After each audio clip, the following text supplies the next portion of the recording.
Hey, it's Keith with Yarbrough & Sons, and we're here with another parts video. So if you haven't seen it before, what we're gonna do is we take one unit, whether it be the indoor or outdoor, and we take it completely apart and go through each part and give pricing and what it would be, what are common problems with them, and what it would be to get it replaced. Refrigerant, capacitors, run caps, pressure switches, service valves, compressors, coils, fan motors and their blade. Just a short little list, but these are items that will be found on pretty much everybody's unit. A little bit about this unit, what we pulled it out for is it actually has a leak in the coil. This unit is actually only 6 years old. It was just past warranty that you couldn't get the coil. It was gonna be a lot more expensive. We went ahead and replaced the whole system.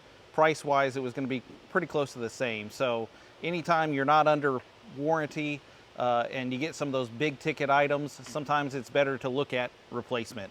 Another thing on this is it's a good indication of why you would want to, one, look at your unit you're putting in. I like all different brands. We're not brand specific at Yarbrough & Sons, but when it comes to getting a unit, you want to have one that's going to have a longer warranty. You can pay a little bit less, but having something that has like a 10-year warranty on it's going to be a lot better in the long run. And when you're looking for a heat and air company, it's always good to find one because a lot of these will come with 5-year out of the box, but if you register them, they'll go to 10-year. Problem is a lot of companies expect you as the homeowner to actually fill out all that information. And if you look at the manufacturers, they have it where you as a homeowner are required to fill it out. At Yarbrough & Sons, we like to do that part for you. So any unit that gets installed, full system and can have that 10-year parts, we fill out all that information for you and you don't have to worry about it. Only thing you have to worry about is if you have a problem, you will have a labor cost of repairing, but the part will be covered, so that takes a good chunk out of any kind of parts you need fixed. All the pricing that we're given, that you have an understanding that it's for not just the part, the cost of the part, it actually includes the labor, any kind of warranty that we have on them, which can vary depending on the part. Sometimes a part will have on the labor just 30 days. Sometimes it'll have up to a year. That kind of just depends. And then that covers anything else that would be included in that. Any overhead and all that stuff is all included, besides the dispatch fee. So looking over this unit, you can definitely tell probably needed maintenance, and I'll kind of talk about that further of why you would want to maintain this more than others, but definitely could have used to be cleaned. Let's go ahead and start tearing this thing apart. First thing I want to talk about is refrigerant. So like I said, every unit's going to have refrigerant in there. Leaks do happen. There are different types of refrigerant, especially as we move into the new regulations where we're moving to R32 and 454B. Going to have a lot of choices on refrigerant based on what your system is. There's still R22 systems out there using the old R22. We have replacement refrigerants for those. That's always a good option. When it comes to pricing on refrigerant, it's gonna vary because we do have different refrigerants. They do cost different prices throughout, and there are supply shortages that up the prices. But usually when you're looking at refrigerant, our cost towards a customer is anywhere from about $100 to $200 per pound at this point. And that's installed. You don't have to worry about anything. We actually have, as a company, we've made it to where if we put refrigerant in and we can't find the leak, we go actually and put dye in it. That way, in the future, if you ever have us out or if you want us to come back out, we can actually do a leak search of that dye. And that would be an additional cost. First place we're gonna start is actually taking this control panel off. A lot of common parts that you're gonna miss or that you're gonna be replacing are in here. They're just the most common place, which is kind of nice. You don't have to take apart a lot of stuff. You can get to it real easy for us technicians. And the moment of truth. How dirty is it? Not too bad, not too bad. Being a 2019, you would definitely expect it to not be too dirty, but that varies. Being we can see that it didn't have a whole lot of maintenance. You are getting a little built up here. Definitely some dust. That would be stuff that we would clean every season. Allows for a lot less critters to get in there if you take them apart and clean them every once in a while. So you can see this little buddy here. He's gone.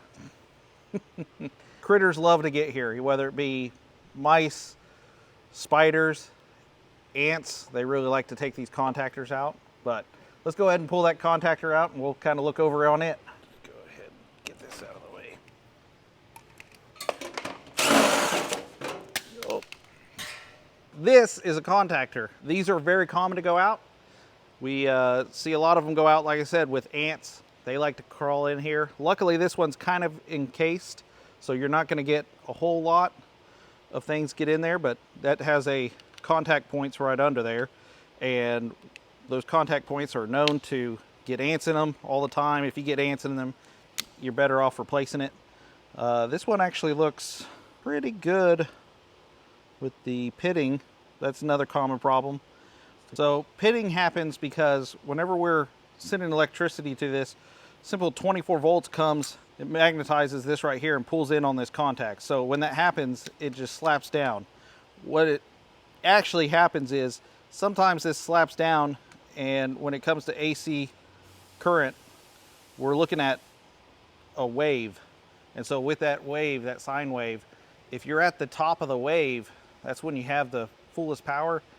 You're having a problem where you're going to have an arc, and so that arc causes pitting. There have other manufacturers have made contactors like a Sure Switch. That's what we offer as a kind of an upgrade. The Sure Switches last a lot longer, and that's the reason why they last a lot longer, is they control those on and off. They don't just pull in whenever it calls, so it might have a millisecond of a delay.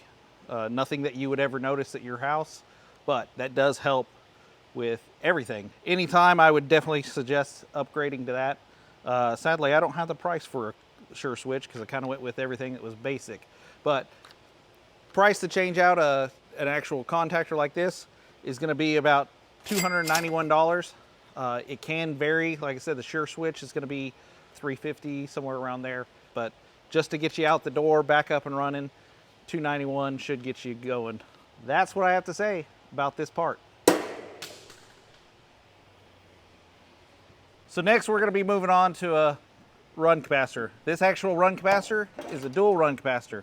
Now that is the most common one you're going to find on most systems.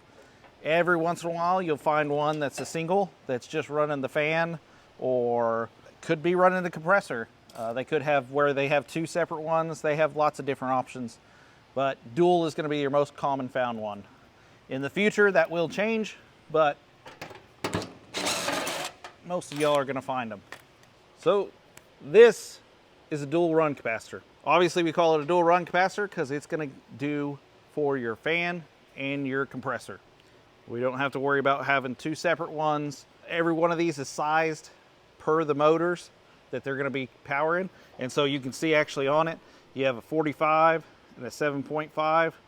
That's very important that we match those because that's going to give the right displacement we need for that motor. We're going to find out here soon on these hot days that are coming out. This is going to be what's going to go out. These are going out all the time when it gets hot. That's primarily why these go out, is they end up getting hot and they end up expanding the oil inside of here and popping. And that's they'll short out inside, and that's how they don't work anymore. Some of these are going to be better than others. I always suggest an American-made capacitor, mostly because in America, most of the capacitors that are made out of synthetic oil, which has a higher heat tolerance. Not that I don't see some of them go out, but it's less likely. If you get a China-made one, they are usually using bean oil, and that's where we see a lot of fails. Now, sadly, manufacturers, and all of them do it, they don't use American-made ones. Costs a little bit more, yada, yada, yada. But when you have a 10-year parts on it, at least the capacitor on the parts-wise is going to be covered. So even if it is a China-made one, it'll still be covered. So you usually see these go out about every 5 to 10 years. So if you had a 10-year parts, goes out on 5, you're covered. That being said, Yarbrough & Sons uses only American-made capacitors. Luckily, the manufacturers, they'll give us American-made capacitors usually whenever we replace them. Very interesting that they'll do it for a warranty, but they won't do it. But anytime you have us come out, whether it be us replacing it because it's out of warranty or in warranty, we're replacing it with a US-made capacitor. So We like that. It costs a little bit more, but it's worth it in the long run. Looking at replacing the dual capacitor, you're looking at $198 to replace it. And that's what I got to say about this capacitor. All right, so as we can see, all the parts are out of here. That's everything that's in this control panel. There's not a lot. So let's move on to the fan. All right. You can tell a good tech from a bad tech when he can do this. Yeah, that came out smooth. This is a fan blade. Typically, we're not going to be replacing fan blades. They really do last pretty much the life of the system. But you do have occasions. I know we've replaced them from getting damaged from, like on a heat pump when it runs in the heat mode too. If you have a system like that, you can have ice build up on this, and then it can sling it around and it can do damage to it. So that's always a factor. You can have these be replaced, but for the most part, if everything's taken care of like it should, this should last the life of the unit. But if you're looking at changing these out, you're looking at about $375. That's going to be kind of a ballpark number there, because we are looking at a factor of I have to get the right fan blade, all that good information, so it can vary based on how much we're going to cost to replace this. That's really all I have to say about this part. Whoo, loud. This is the fan motor. Definitely something that goes out more common than not. You're really looking at bearings. You can actually see this one. The bearings are pretty good. There's no movement, no play. That's kind of how you check them. All these bearings are actually sealed, so we can't just replace the bearings. Technically, I guess you can, but the amount of time it would take me to take this apart and replace those bearings, it'd be cheaper to put it in a new motor. These are sized. You have to make sure you get the size right. All the data is actually on the motor. That makes it kind of easy if you're looking at doing it yourself. You can usually match it up. There's tons of aftermarket motors, and they work really good. You know, obviously we have kind of our favorites and different brands that we use, but for the most part, they're pretty much the same. This is actually what we call a PSC motor, meaning that it has a capacitor. A lot of the newer units, what you're finding is they're actually using ECM motors, and that's going to come more and more common, where it won't have that capacitor. Everything will be actually internal of how it runs. It'll just send your power up to it. Some of them actually sends a control signal up to it. Just different flavors for different units. 10 years is what I usually look at a life expectancy. Now, with that, that's kind of an average. We could see one that goes, you know, only 5 years. Factors that can make this go out is if you have a dirty system. Anytime this coil is dirty, you're not getting the fan to pull the air it needs through there. Not only is that air pulling through here actually taking the heat out of the refrigerant like we want it to, it's also bringing air across this fan, which without air coming across this fan, it's going to get hotter. Other factors are, just like we said before, that capacitor. If it gets weak, it can start putting a strain on this motor to not run as efficient, and it's going to make it be hotter. So those are always things you want to make sure you're really taking care of your units, properly maintenance in it. Another factor that I see these go out early is gonna be maybe you got a sprinkler system and it's hitting your unit and water's going in there. So now we got water that is coming over here on this motor. And even though this motor is sealed, technically, it still has a chance to get water in there and do damage. That's actually what happened to mine. Had to do some adjustments to my sprinkler system. Don't tell the manufacturer that. So usually for our price for replacing the motor right now is $775. It can be more. Like I said, if you got an ECM motor, that can cause it go up, but that's going to be pretty much our bottom dollar at this point. Industry has kind of gone up and motors are getting a lot more expensive than what they used to. That's what I got to say about this paperweight. All right, let's move on to a pressure switch. Just gonna snip these wires here. We are lucky. Oh! Well, this is a pressure switch. And the problem we always have with these is a lot of manufacturers will do a permanent one in there. They will have it where it's welded in. When I say permanent, you can change it out, but it's a lot of work. These are not very common to go out. It's usually something refrigerant related whenever we're looking at replacing anything with this, like the leaks or Maybe it's just we're putting in refrigerant, we need to find a leak. Most common problems with these are usually leaking or the switch can be bad. If you're looking at replacing, you're looking at about $379, a little bit more if it's a welded in one and you want it back to be in factory. That includes part replacement and labor. And that's what I have to say about this part. Moving on.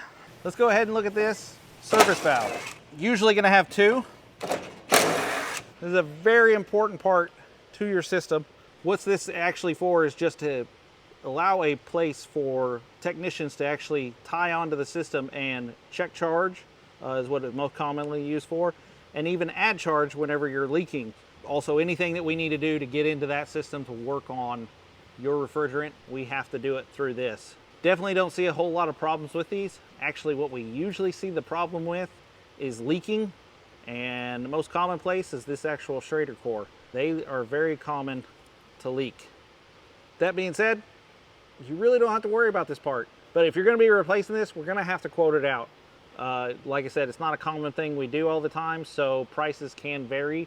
So anytime we're looking at an item that we don't replace a lot, we want to make sure we give you the best price possible. That's what I got to say about this part. Moving on, let's look at how dirty this coil actually is, because I'm going to take apart this and we're going to look at this coil, and we got a lot to talk about on it.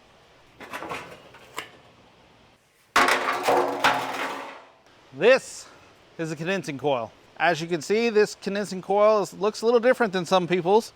This is actually what we call a microchannel coil, and that's just the design of the coil. You can actually see, instead of having copper tubes that everything runs through, you actually run through these aluminum tubes. Right here you can see all these tubes are just flat. Part of the design, a lot of talk about these. I'll tell you, technicians don't like them. Manufacturers love them. You do see more and more of them. They are getting better at them, but problems we always have with them is being dirty. They like to get dirty, and when they get dirty, they don't like to run. So these love to be cleaned. Not only do they love to be cleaned, you want to just use water, and not any kind of pressure washer water, just pretty much out of your hose water. And that's one thing you want to definitely make sure you're cleaning these regularly, at least once a year.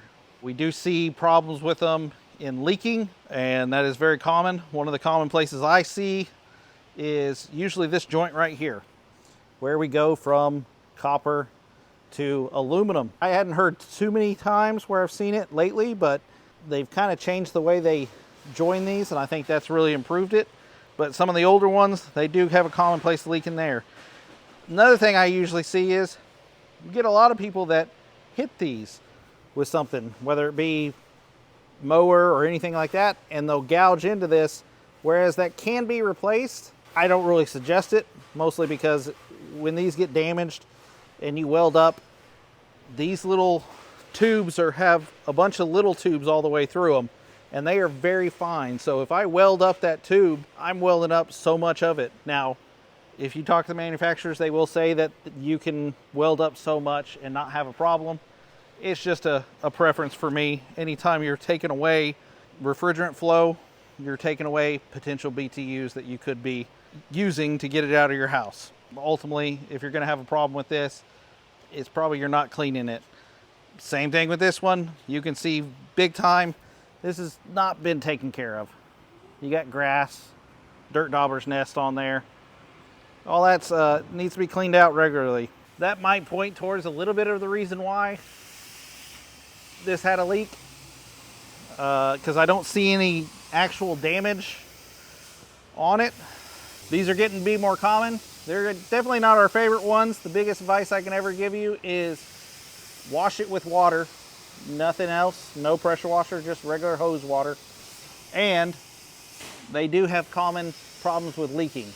If you're looking at replacing this, the cost of it we're going to actually have to quote out, because obviously all these coils are going to be different prices. But if you're going to look at a ballpark, you're going to be looking at about $3,000 to change out that coil. So if you're looking at replacing this for around $3,000, $4,000, you're really looking at saving a lot of money by just replacing the whole thing. When I say that, I'm saying that in the long run, you could be replacing a compressor, you could be replacing other parts.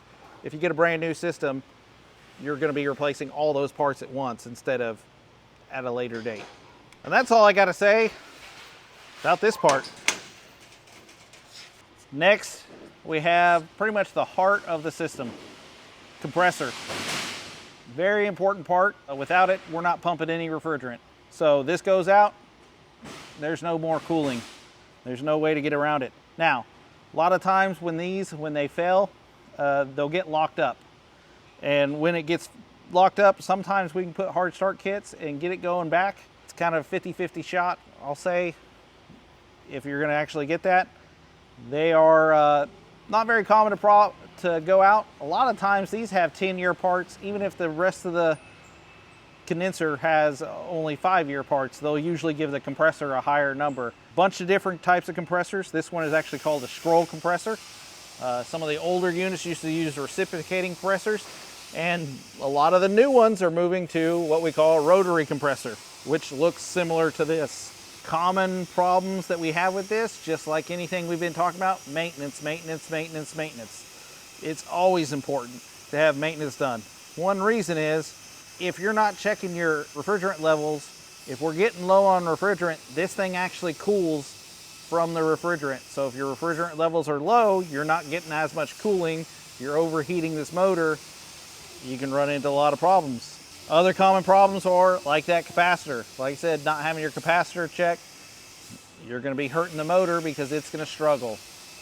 This is a very crucial part, and with the proper maintenance, you should not have a problem out of your compressor unless you're having electrical problems, stuff like that. Anything can always happen, but for the most part, under normal conditions, you're not going to have a problem if you're just taking care of it regularly.